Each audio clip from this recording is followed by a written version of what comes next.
ក្រុមគ្រួសារសាច់ញាតិរបស់អ្នកស្រីអ៊ុយថាវីបានមកបកស្រាយបំភ្លឺជូនសាធារណជនពាក់ព័ន្ធនឹងការស្លាប់របស់ក្មួយស្រីអ៊ុយស្រីហុងនិងស្នើសុំដល់ស្ថាប័នអង្គភាពសារព័ត៌មានដែលបានចុះផ្សាយចោទប្រកាន់ដាក់បន្ទុកទៅលើអ្នកស្រីអ៊ុយថាវីដែលត្រូវជាម្ដាយបង្កើតរបស់សពក្មួយស្រីអ៊ុយស្រីហុងក្នុងន័យចោទប្រកាន់ថាអ្នកស្រីបានសម្លាប់កូនស្រីខ្លួនឯងកាលពីថ្ងៃទី17ខែតុលាឆ្នាំ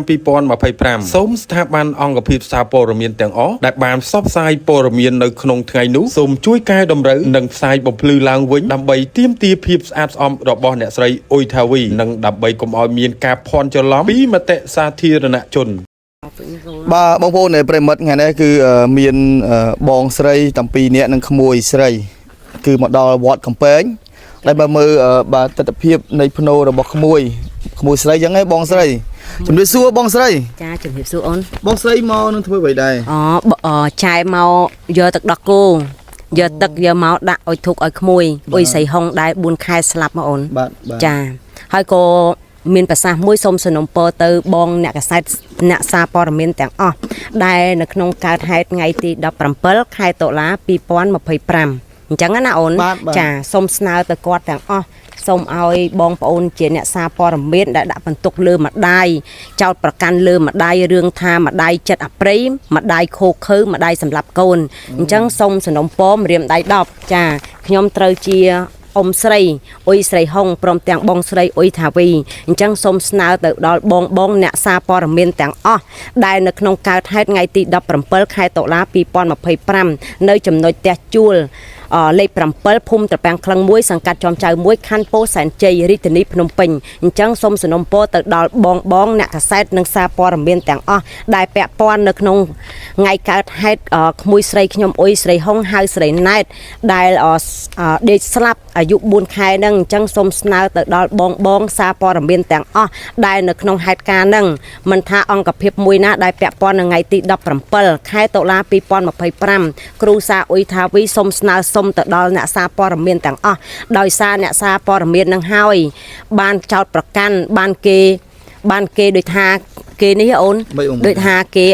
ចោតម្ដាយថាម្ដាយនឹងសម្លាប់កូនចាយីបងស្រីអាចប្រាប់ទីបានថាអង្គភាពណាដែលផ្សាយបងស្រីសូមមើលទីមើលចានេះអូនអូព័ត៌មានគេច្រើនដែរអូនចាព័ត៌មានច្រើនណាអូននេះគេនេះ TNB News ហីចាហ្នឹងហើយហើយទៀតគេខាងទៀតនេះមួយទៀតមើលខាងណាគេ GBL ណា SB ចាហើយ TVSB ចាហើយមួយទៀតខាងណាមើលចេះមើលអូច្រើនបងប្អូនហើយអ្នកបងហើយនឹងសូមស្នើទៅដល់ប៉ុស្តិ៍ទូទួចាប៉ុស្តិ៍ទូទួហុងមាសដែរចាប៉ុស្តិ៍ទូទួប៉ុស្តិ៍ហុងមាសដែរដែលគាត់ផ្សព្វផ្សាយរឿងករណីកូន4ខែអញ្ចឹងក្រុមគ្រួសារអ៊ុយថាវីនាងខ្ញុំត្រូវជាអ៊ំអ៊ុយស្រីហុងហៅស្រីណែតគឺក្មេងអាយុ4ខែដែលស្លាប់ដែលខាងសារព័ត៌មានដែលគាត់ផ្សព្វផ្សាយអញ្ចឹងសូមសនំពរទៅដល់ប៉ុស្តិ៍ហុងមាសដែលកំពុងពោះបំផុតហើយសូមឲ្យខាងប៉ុស្តិ៍ទូទួខាងប៉ុស្តិ៍ហុងមាសហ្នឹងជួយបញ្ចេញហើយនឹងផ្ដល់ព័ត៌មានឲ្យក្រុមគ្រួសារខ្ញុំអ៊ុយថាវីផងព្រោះដោយសារគាត់មិនបានសម្លាប់កូនដោយអ្នកសារព័ត៌មានផ្សេងនិយាយទេអញ្ចឹងស្នើសនំពរទៅដល់ក្រសួងទាំងអស់ព្រមទាំងសារព័ត៌មានទាំងអស់ដែលពាក់ព័ន្ធនៅក្នុងថ្ងៃទី17ខែតុលា2025នៅបន្ទប់ជួលលេខ7ភូមិត្រពាំងក្លឹង1សង្កាត់ចំចៅ1ខណ្ឌពោធិ៍សែនជ័យរាជធានីភ្នំពេញអញ្ចឹងក្រុមគ្រួសារអ៊ុយថាវីសូមស្នើទៅដល់អ្នកកាសែតសារព័ត៌មានទាំងអស់ដែលពាក់ព័ន្ធនឹងករណីថាក្មេង4ខែស្លាប់ដោយសារម៉ែវាយម៉ែសម្រាប់ម៉ែចិត្តអប្រិយនឹងសូមឲ្យអ្នកសារព័ត៌មាននឹងជួយចេញបំភ្លឺនិងបកស្រាយឲ្យខាងគ្រួសារខ្ញុំផងបាទថ្ងៃនេះបងនិយាយទាំងមូលចង់និយាយបង្ហាញពីបងប្អូនអ្នកសារព័ត៌មានផ្សាយដល់ប៉ះពាល់ដល់ក្មួយស្រីនិងបងប្អូនបងស្រីបង្កើតចាអញ្ចឹងនេះជារឿងមួយដែលបងចង់បង្ហាញថ្ងៃហ្នឹងចាចង់បង្ហាញថ្ងៃហ្នឹងឥឡូវចេះទៅបើថាបងចង់បង្ហាញអញ្ចឹងយើងផ្សព្វផ្សាយបន្តទៀតណាចាអញ្ចឹងខ្ញុំមានសារព័ត៌មានពីរអង្គភាពមាន SH News និងវិឆ័យ News កំពុងធ្វើការផ្សព្វផ្សាយផ្ទាល់ជូនទៅដល់ខាងបងប្អូនអ្នកព័ត៌មានអញ្ចឹងណាបានជ្រាបថាឥឡូវនេះបងស្រីបងប្អូនជួយផ្សព្វផ្សាយអញ្ចឹងណាជួយផ្សព្វផ្សាយបំភ្លឺឲ្យបំភ្លឺវិញចាឲ្យគាត់បំភ្លឺហើយនឹងឲ្យគាត់ជួយបកស្រាយហើយនឹងជួយបញ្ចេញផងចាដោយសារគាត់មិនបានសម្លាប់កូនដោយដែលគេចោទប្រកាន់ទេព្រោះថ្ងៃដែលគាត់គេចាប់ទៅនឹងអត់ទាន់សកលវិច័យហើយទេគាត់ថាទឹកដក់ស៊ូតគាត់យកដាក់ឡានទៅហ្មងចានេះបាទរូបភាពណានេះចាអញ្ចឹងចាអញ្ចឹងសូមឲ្យបងប្អូនសារព័ត៌មានអ្នកខ្សែទាំងអស់ ព្រោះដោយសារគាត់នឹងហើយខ្ញុំឃើញគាត់2នាក់គាត់មានទូរស័ព្ទច្រើនណាចាពេញដៃអញ្ចឹងក្រុមគ្រួសារខ្ញុំសូមសនំពរចាទៅដល់អ្នកសារព័ត៌មានដោយសារអ្នកសារព័ត៌មាននឹងហើយបានបងអូនខ្ញុំជាប់ដល់សប្តាហ៍ថ្ងៃព្រោះដោយសារគាត់វាយប្រហារខ្លាំងពេកអញ្ចឹងខ្ញុំសូមឲ្យអ្នកសារព័ត៌មានទាំងអស់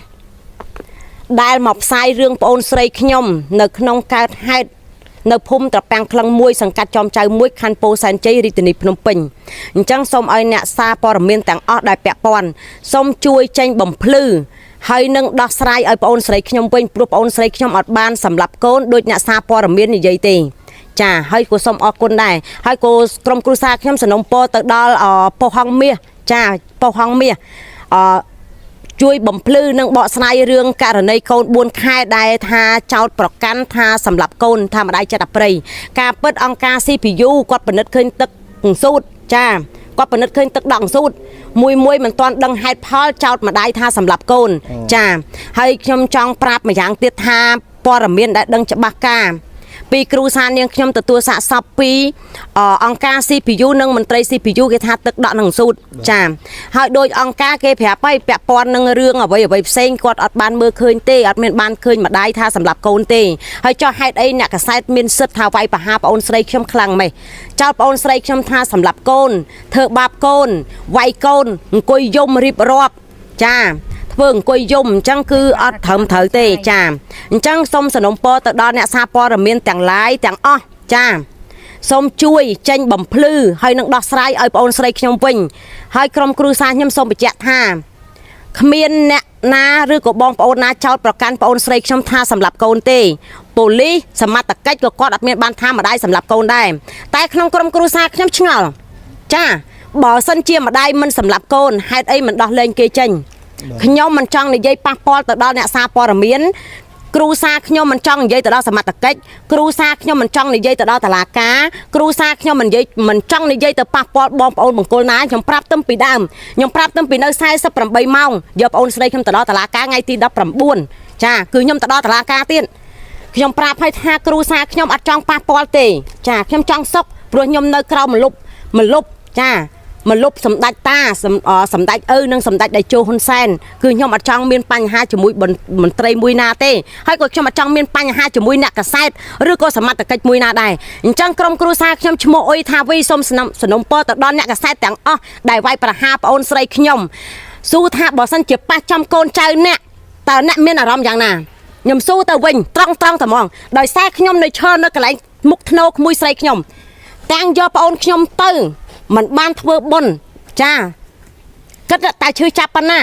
ខ្ញុំដល់ថ្នាក់ខ្ញុំយំឥឡូវខ្ញុំយំលេងចាខ្ញុំយំលេងចាញ់ហើយចូលដល់ថ្ងៃខែ1ថ្ងៃទី17 3ខែវិញហើយពុកម៉ែបងប្អូនពិសេសខ្ញុំស្នើទៅដល់អ្នកកសែតទាំងឡាយបើមិនដឹងរឿងច្បាស់មិនបានព័ត៌មានច្បាស់ការសុំកុំយកព័ត៌មានអីចាឥឡូវបងស្រីខ្ញុំសុំសួរបងបន្តិចអត់ទាន់អាចលឿនពេក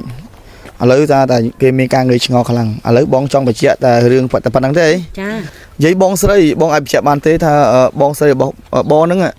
ពេលដែលគាត់ខាងមន្ត្រីគាត់បានធ្វើការខត់ឡើងលើរថយន្តហ្នឹងអាចបញ្ជាក់បានតាគាត់យកតាណាដែរចាឥឡូវខ្ញុំចង់បញ្ជាក់ពេលដែលគាត់យកបងខ្ញុំឡើងឡានហ្នឹងគឺអត់មានបានដូចខាងអ្នកសាយព័ត៌មានដែលនិយាយថាចាប់បងខ្ញុំខាត់ខ្លួនហ្នឹងទេគឺអត់មានទេពេលដែលគាត់យកទៅហ្នឹងគឺគាត់សុំខ្ញុំត្រឹមត្រូវគាត់ថាយកបងខ្ញុំទៅមួយផ្លែតពេលព្រឹកគាត់សុំម្ដងដែរប៉ុន្តែខ្ញុំអត់ឲ្យយកទៅទេព្រោះខ្ញុំថាចាំធ្វើកសោវិច័យឲ្យសិន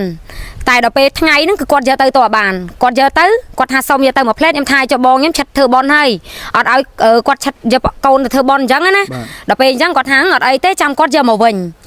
តែពេលហ្នឹងពេលដែលគាត់យកបងខ្ញុំទៅឡើងលើឡានទៅដល់លើឡានដែលដល់ផ្លូវលើហ្នឹងចាញ់ពីឆ្ងាយពីខ្ញុំពីបងប្អូនហ្នឹងបែរជាអ្នកកសែតហ្នឹងវាយប្រហារថាបងខ្ញុំសម្លាប់កូនទាំងពេលហ្នឹងគឺសុំខ្ញុំយកទៅទេមិនបាននិយាយថាចាប់ខាត់ខ្លួនបងស្រីខ្ញុំទេគឺសុំយកទៅហើយនឹងយកមកវិញតែបែរជាគាត់យកទៅអ្នកកសែតហ្នឹងវាយប្រហារថាបងស្រីខ្ញុំសម្លាប់កូនគឺពេលហ្នឹងហ្មងហើយពេលដែលសមត្ថកិច្ចយកទៅហ្នឹងពេលហ្នឹងកសោវិច័យគឺអត់ទាន់ធ្វើឲ្យទេតែអ្នកកសែតកាន់ទូរស័ព្ទគ្រប់ដៃគឺគាត់ចោទបងស្រីខ្ញុំថាសម្លាប់កូនអូចឹងខ្ញុំចង់បញ្ជាក់អញ្ចឹងណាព្រោះពេលហ្នឹងអ្នកកសែតពេលដែលគាត់យកទៅហ្នឹងគាត់នៅក្នុងកើតហេតុនឹងដូចគ្នាដែរគាត់នៅក្នុងកើតហេតុហ្នឹងដឹងថាក្មួយខ្ញុំអង្គការគាត់មើលឃើញទឹកដក់នៅសួត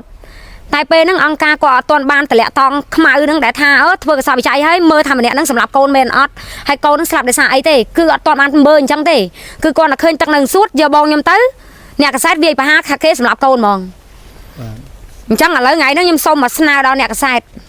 អ្នកដែលគាត់បំផ្លាញបំភ្លៃព័ត៌មាននេះដែលនិយាយថាបងខ្ញុំសម្រាប់កូនហ្នឹងខ្ញុំចង់ឲ្យគាត់ចាញ់ខ្លួនចាញ់ជាវីដេអូចាញ់ជាដូចដែលគាត់ live វីដេអូដែលចោទទៅបងខ្ញុំសម្រាប់កូនដូចគ្នាព្រោះពេលហ្នឹងក៏គាត់នៅក្នុងការហៅដែរមិនមែនគាត់អត់ដឹងណាគាត់ដឹងតែថាក្មួយខ្ញុំទឹកដាក់នៅសួតហើយមូលហេតុអីបានយកបងខ្ញុំទៅវាយប្រហារសិតបងខ្ញុំអត់លុយចាយសម្រាប់កូនហើយអ្នកឯងដឹងไหมមិននៅក្នុងក្រុមគ្រួសារគេមិនមែនរាល់ថ្ងៃបងគេមានបងប្អូនគេដែលមើលត្រឹមត្រូវមិនមែនដូចពួកអ្នកឯងដែលចេះផ្សាយព័ត៌មានផ្ដេសផ្ដាយគេហ្នឹងទេដឹងនៅឥឡូវចង់បញ្ជាក់តិចថាបងណាដែលគាត់ផ្សាយព័ត៌មានមានពេកបានពេកដែរនេះពេកខ្ញុំអត់សូវស្គាល់ពេកទេគាត់ថាតែពេកដែលខ្ញុំស្គាល់ហើយចាខ្ញុំនិយាយទៅខ្ញុំអត់សូវស្គាល់មកពេកដល់ចង់និយាយថាពេកដែលមកបំផុលព័ត៌មានបងខ្ញុំហ្នឹងគឺខ្ញុំអត់ស្គាល់ឈ្មោះពេកគាត់ទេ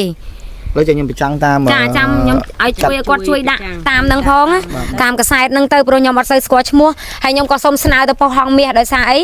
ដោយសារប៉ុស្តិ៍ហងមាសគាត់បានបំផុសព័ត៌មាននឹងដែរអញ្ចឹងណាព្រោះគាត់អត់បានមកកើតហេតុទេដោយសារគាត់បានព័ត៌មានពីខាងអ្នកព័ត៌មានមកយកនៅនឹងដែរដូចគ្នាអញ្ចឹងខ្ញុំចង់បញ្ជាក់ថាក្មួយខ្ញុំស្លាប់ដោយសារទឹកនៅក្នុងសួតមិនមែនដោយការដែលចោតប្រកាន់អំពើហិង្សាវាយបោកសម្រាប់កូនដោយចិត្តអប្រិយនឹងទេអត់ដូចអ្នកផ្សាយព័ត៌មាននឹងទេអញ្ចឹងខ្ញុំសូមបញ្ជាក់អញ្ចឹងហើយអ្នកកសែតក៏ដូចគ្នាដែរមិនមែនគាត់ដឹងទេគឺគាត់ដឹងពេលដែលបងខ្ញុំយកទៅហ្នឹងគឺអត់មានស្លាកស្នាមណាដែលថាសម្រាប់កូនទេតែគាត់ចង់បានបន្ទុះភេកមកយូគាត់ល្បីសារព័ត៌មានគាត់ផ្សព្វផ្សាយថាគេសម្រាប់កូនអញ្ចឹងខ្ញុំសូមស្នើទៅអ្នកកសែតទាំងអស់ហ្នឹងសូមឲ្យគាត់ជួយផងជួយចាញ់កសែតថ្មីបំភ្លឺថាព័ត៌មានមិនពិតទេគេអាចបានសម្រាប់កូនទេកុំធ្វើអញ្ចឹងត្រូវយកចិត្តគេដាក់ចិត្តខ្លួនឯងបើសិនជាធ្លាក់លើគ្រួសារខ្លួនឯងតែឈឺចាប់អត់ខ្ញុំនិយាយមែនណាខ្ញុំឃើញថ្ងៃដែលក្មួយខ្ញុំស្លាប់ខ្ញុំយកក្មួយខ្ញុំមកធ្វើប៉ុនណាពេលហ្នឹងខ្ញុំឃើញអ្នកកសែតដែលបំភ្លើសព័ត៌មានស្អែកឡើងខ្ញុំឃើញខ្ញុំប្រាប់ខ្ញុំអង្គុយស្រក់ទឹកភ្នែកហ្មងខ្ញុំឃើញពេលដែលនិយាយថាក្មួយខ្ញុំស្លាប់ដោយសារអ្នកកសែតហ្នឹងខ្ញុំនិយាយចាញ់អូខេតា